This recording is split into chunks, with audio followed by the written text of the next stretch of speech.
A few days ago, I did a video on what a financial planner does for you, and I think that or why you should go to financial advisor, saying he can help you with goal setting and things like that.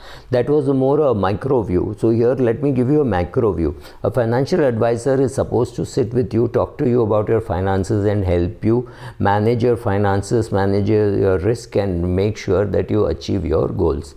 Now when I put it this way, it means that a person can go to a financial advisor whether he has got money or whether he needs money.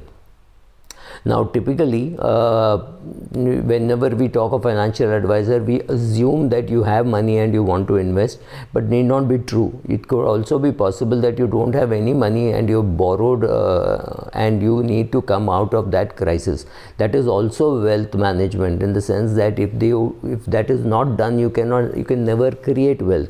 But largely this kind of advice is now, I don't know whether it is very much available. I know somebody who does something called Rectify Credit. So this is Aparna Ramchandra. She helps people with credit problems. I've never spoken to people with credit problems. I don't even know how it is to have a credit problem.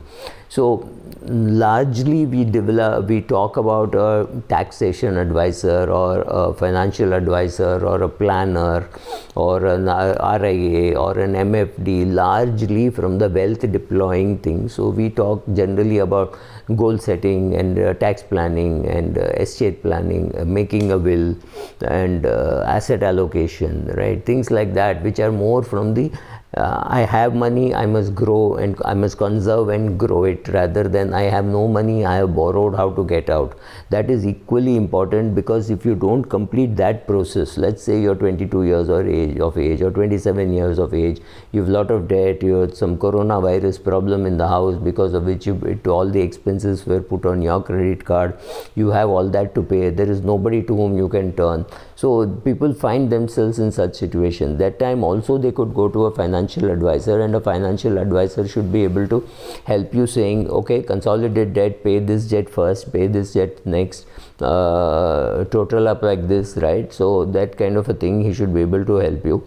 So whether a person calls himself an investment professional, a relationship manager, a wealth professional, a financial planner, or a tax professional, all of them do more or less the same thing. But there could also be a credit professional who could be a credit rectifying agency, credit consolidation agency. These are the names that you should know if you need to advise somebody or direct somebody to a credit situation where the person does not have a great civil score and now needs to set things right.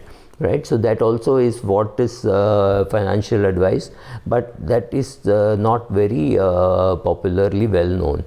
The other thing that you should be able to do for you is your tax planning. Unfortunately, not many financial advisors are equipped to do tax planning.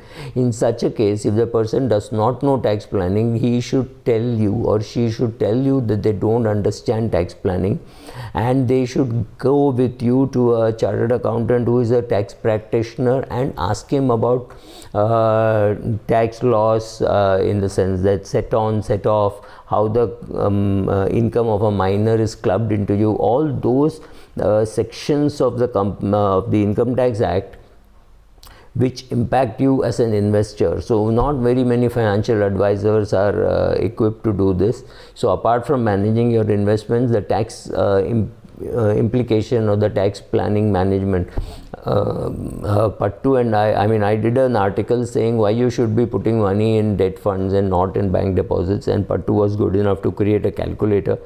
So in Free FinCal there is a calculator. So a person should be able to understand you. So he or she should be able to do your goal setting, etc.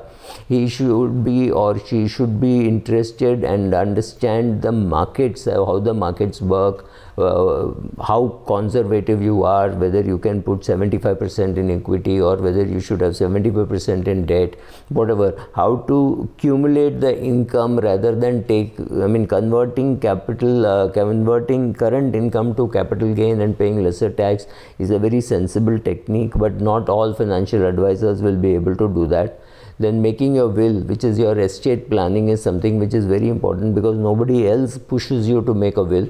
Not your family doctor, not your school teacher, nobody pushes you to do this, except, but it is the job of your financial planner to push you to make sure that you have documented how your assets should be used. If you are in business, it's even more important that you also talk about how the business assets should be used, right? So all that.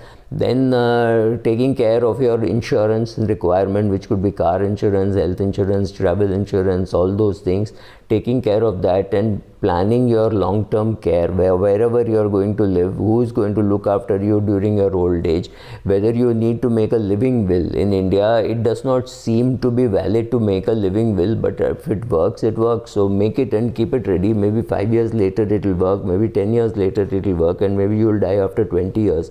So at that point of time it could work, but at least have it in writing. That is what we all learned from the Aruna Shanbag case.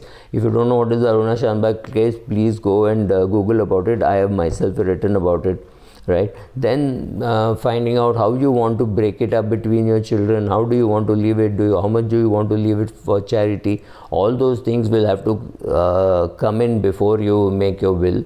So make sure that all these things. So if a financial advisor does all these things, he has done his job very well, and that's what one expects from a financial advisor. Thank you.